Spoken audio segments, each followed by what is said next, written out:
ጤና ይስጥልን የተከበራችሁ ተመልካቾቻችን ከሸካ ቴሌቪዥን የሰዓቱን ዜና ይዘን ቀርበናል። ከዜናዎቹ ጋር ሚልኪያስ መስፍን ነኝ።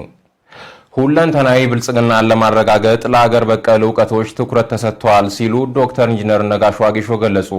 ለሰባተኛው ጠቅላላ ምርጫ የብልጽግና ፓርቲ የድጋፍ ሰልፍ በሸካ ዞን ቴፒ ከተማ ተካሂዷል።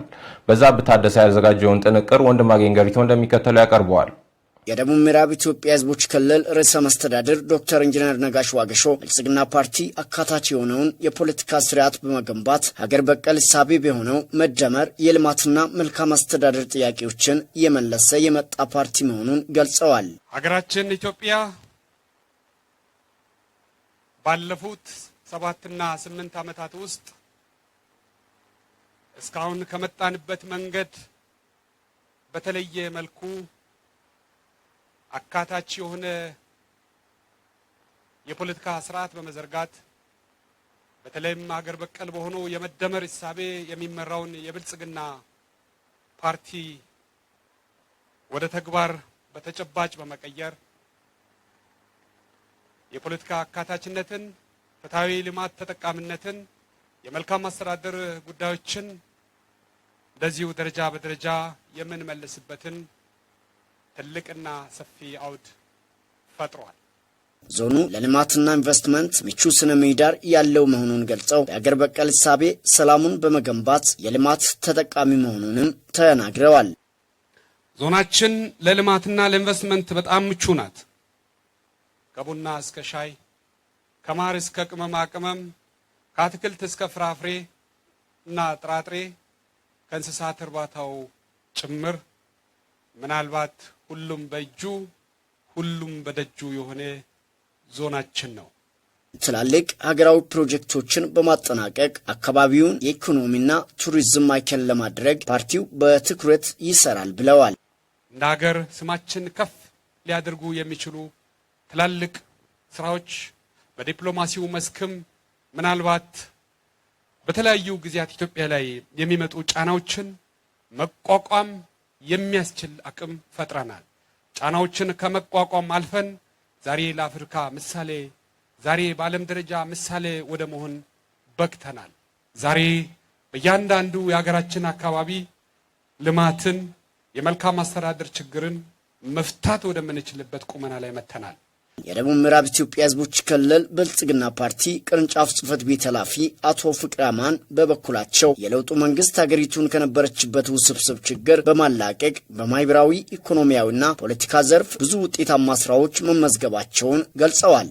ለውጡን ተከትሎ በሁሉም ዘርፍ በሀገራችን የተካሄዱ ሪፎርሞች ሀገርን ከብተና በመታደግ ክብሯንና ዝናዋን መመለስ ከመቻላቸው በዘለለ በሁሉም ዘርፍ ምርታ በማስመዝገብ ተጨባጭ ውጤት ማምጣት አስችለዋል። ክብራን የፓርቲያችን አባላትና ደጋፊዎች፣ ፓርቲያችን ብልጽግና የትውልድ ቁጭት የሆነውን የባህር በር ጥያቄ በሰላማዊ ትግል ለማስመለስ አጀንዳው ከተረሳበትና ጥያቄውን ማንሳት እንደ ነውር ከሚቆጠርበት ሐሳብ ያላቆ በማውጣት በአሁኑ ሰዓት ከሀገር አልፎ በዓለም አቀፍ ደረጃ አጀንዳ እንዲሆን በማድረግ በሰላማዊ ትግልና ሰጥቶ በመቀበል መሪ ለማስፈጸም ሁሉን አቀፍ ጥረት እያደረገ ይገኛል።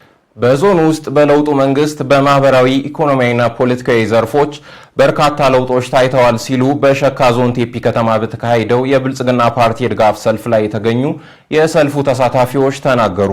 የደቡብ ምዕራብ ኢትዮጵያ ህዝቦች ክልል ርዕሰ መስተዳድር ዶክተር ኢንጂነር ነጋሽ ዋጌሾ በተገኙበት የብልጽግና ፓርቲ የምርጫ ቅስቀሳና ዞን አቀፍ ማጠቃለያ ህዝባዊ የድጋፍ ሰልፍ ተካሂዷል። ምንታምር አስፋ ያዘጋጀችውን ጥንቅር ሄርሜላ ታይቶ እንደሚከተለው ታቀርበዋለች። በድጋፍ ሰልፍ ላይ ያነጋገርናቸው የፓርቲው ደጋፊዎች በለውጡ መንግስት በዞኑ በማህበራዊ በፖለቲካና በኢኮኖሚው ዘርፍ በርካታ ለውጦች መመዝገባቸውን ተናግረው ይህንንም ለማስቀጠል ከመንግስት ጎን እንደሚሆኑ ገልጸዋል። ብዙ ልማቶች የመጡት አሉ። በትምህርትም በጤናም ያየናቸው ነገሮች አሉ። ሌሎች ልማቶች በመስኖ ልማት አሁን ህብረተሰቡ ጋር በተሳትፎ መስኖ ልማቶች ተሰርተው አይተናል። ይሄ የመጣ ለውጥ ነው። ብዙ ነገር አድርጓል። መስኖ ልማት አለ፣ ብዙ ነገሮች አሉ። ቡናን አደራጅቶ ለመጫን ለገበሬው በተለይ ብዙ ፍትህ እያደረገ ያለ መንግስት ነው። ስለዚህ ይህን መንግስት እንመርጣለን፣ ፍትሃዊ ሆነን እንቆማለን ብዬ ነው የማምነው። 7ኛው ሀገራዊ ጠቅላላ ምርጫ ነጻ ፍትሃዊና ዲሞክራሲያዊ መሆኑ ለሀገር መንግስት ግንባታና ለውጥ ያለው ጠቀሜታ የጎላ መሆኑን ገልጸው በዚህም ምርጫው ሰላማዊ ሆኖ እንዲጠናቀቅ የድርሻቸውን እንደሚወጡም ተናግረዋል። ሰላም ከሌለ ልማት ማልማት አይቻልም። እንኳን ምርጫ መምረጥ ለሰላሙ ሁሉም ዘብ ሆኖ በራሱ ዝግጅት ላይ ነው ያለ። በተለይ ከወረዳ እስከ ቀበሌ ድረስ ህብረተሰቡ ተደራጅቶ ለሰላም ትልቅ ጥረት አለና በሰላማዊ መንገድ ምርጫው እንዲፈጸም ሁሉም የራሱ ድርሻ ይወጣል፣ እኛም የራሳችን ድርሻ እንወጣለን የሚል ነገር አለ። በግንቦት 24 ላይ ለሚደረገው ምርጫ ከህብረተሰቡም ሆነ ከኛ የሚጠበቀው ምርጫው በሰላማዊ እንዲከናወን ምንም ችግር እንዳይኖረው ህብረተሰቡ በነጻነት ምንም ሳይጨነቅ ምንም ሳያስብ ችግር የሌለበት ሆኖ ምርጫው በሰላም እንዲከናወን እንፈልጋለን ይፈልጋሉ። በድጋፍ ሰልፍ ላይ በክብር እንግድነት የተገኙት የክልሉ ርዕሰ መስተዳድር ዶክተር ኢንጂነር ነጋሽ ዋጌሾ እንደተናገሩት ከመንግስት ተቋማት ጎን የባህላዊ አስተዳደር ሚና የጎላ መሆኑን ተናግረው ይህም የለውጡ መንግስት ትሩፋት ነው ብለዋል። በሸካ ዞን ላይ የተፈጠረው የባህላዊ አስተዳደር ክቡር ታቺ ቀጀቺ ከፍ ያለው የሚመራ ቡድን አባቶች ያሉበት የሰላም አፈላላጊ አባቶች የእምነት አባቶች ምድር ሀገር ከተማ ናችሁና ልትኮሩ ይገባል። ይሄም የመጣው የተፈጠረው በብልጽግና ዘመን መሆኑን አስምረን እንናገራለን። በአገር በቀል የማክሮ ኢኮኖሚ ማሻሻያዎች በማድረግ የህብረተሰቡን የኑሮ ደረጃ ያሻሻሉና ክልሉ በራስ አቅም 60 በመቶ የሚሆነውን በጀት መሸፈን መቻሉን ተናግረዋል። በአገር በቀሉ የማክሮ ኢኮኖሚ ማሻሻያ ፕሮግራም ማዕቀፍ ስር እነዚህን ችግሮችን ቀርፈን የኑሮ ውድነትን መቀነስ፣ የስራ ዕድልን መፍጠር፣ የውጭ ምንዛሪ ክምችትን ማሳደግ፣ አጠቃላይ ዓለማዊ እና አገራዊ ጫናዎች በኢኮኖሚው ላይ የፈጠሩትን ቀውሶችን ተቋቁመን በእጅጉ ቀንሰን ዛሬ በእያንዳንዱ የሀገራችን አካባቢ ልማትን የመልካም አስተዳደር ችግርን መፍታት ወደምንችልበት ቁመና ላይ መተናል። ከዚህም ባሻገር የራሳችን ወጪ ምናልባት 64% የሚጠጋውን ከራሳችን ከክልላችን ከምንሰበስበው ገቢ መሸፈን ችለናል።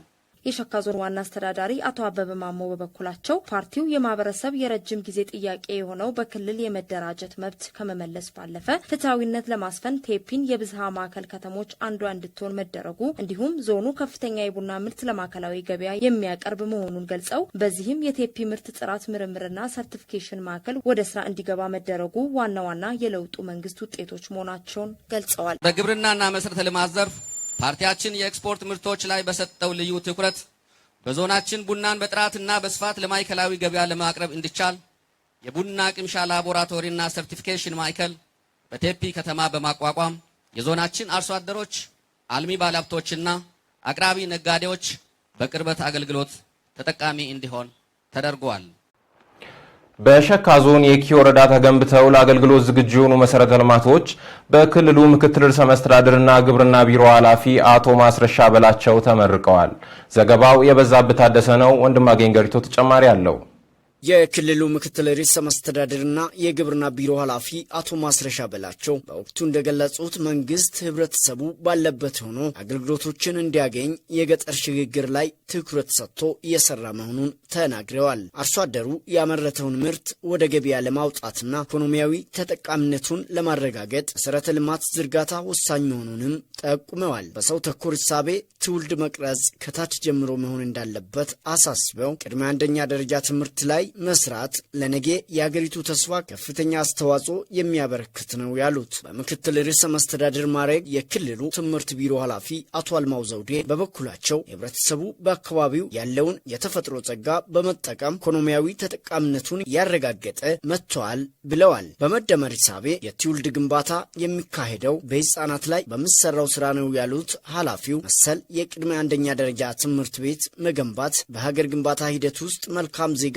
ለማፍራት ወሳኝ ነው ብለዋል። የሸካ ዞን ዋና አስተዳዳሪ አቶ አበበ ማሞ በበኩላቸው በፓርቲው አመራርነት የቅድመ አንደኛ ደረጃ ትምህርት ቤት በመገንባት ትውልድ ግንባታ ላይ ዘርፈ ብዙ ተግባራት ተከናውነዋል ብለዋል። ክልሉ ከአጋር አካላት ጋር በመሆን በወረዳ የተለያዩ መሰረተ ልማት አውታሮችን እየዘረጋ መሆኑን ተናግረው ልማቱን ለማስቀጠል የወረዳው ህብረተሰብ ከብልጽግና ጋር እንዲቆሙ ጠይቀዋል። የሸካ ዞን ብልጽግና ፓርቲ ቅርንጫፍ ጽህፈት ቤት ኃላፊ አቶ አለማየሁ አለሙ በመልእክታቸው ሀገር የምትገነባው በእውቀት መሆኑን ገልጸው ነገን ዛሬ ለመገንባት ለትምህርት ዘርፍ ልዩ ትኩረት በመስጠት የሪፎርሙ አካል እንዲሆን ፓርቲው ትኩረት አድርገዋል ብለዋል። የአርሶ አደሩን ኑሮ በማሻሻል ዘመናዊ ቴክኖሎጂ ሽግግር ለማረጋገጥ ትውልድ ላይ መሰራት እንዳለበት ተናግረው ለትምህርት ጥራት መረጋገጥ መንግስትና ህብረተሰቡ በጋራ የቅድመ መደበኛ ትምህርት ቤት መገንባት ላይ ትኩረት መስጠቱን አስታውቀዋል። የየኪ ወረዳ ዋና አስተዳዳሪ አቶ ዳውት ተሰማ በበኩላቸው በወረዳው ማህበራዊ ልማት የሚያጠናክሩ ዘርፈ ብዙ ፋይዳ ያላቸው መሰረተ ልማት በመመረቁ ደስታቸውን በመግለጽ ቀጣይ መሰል ልማቶችን ለማረጋገጥ ህብረተሰቡ ከመንግስት ጎን እንዲቆም ጥሪ አቅርበዋል። በጪና ኩራ ቀበሌዎችን የሚያገናኝ የሚቺ ድልድይ በምግብ ስርዓት ማጠናከሪያ ፕሮግራም ድጋፍ በ14.1 ሚሊዮን ብር በጀት ተገንብቶ ለአገልግሎት ክፍት ሆኗል። በተጨማሪም ትምህርት ለትውልድ ኢኒሼቲቭ አካል የሆነው የሚቺና አላሙ ቀበሌ ሞዴል የቅድመ መደበኛ ትምህርት ቤት በመንግስትና ህብረተሰብ ተሳትፎ ተመርቆ ለአገልግሎት በቅተዋል።